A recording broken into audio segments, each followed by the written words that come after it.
সপ্তাহের অন্য দিনগুলো যেন শুধু দৌড়ে কেটে যায়, কিন্তু রবিবার একটু থামতে শেখায়।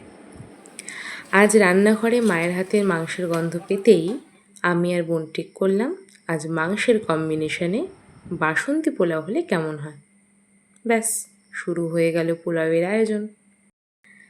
আসলে প্রিয় মানুষদের জন্য ভালোবেসে রান্না করা, সবাইকে একসাথে বসে খেতে দেখা, খাওয়ার টেবিলে নানা রকম গল্প করা, এই মুহূর্তগুলোই জীবনের পরম আনন্দ।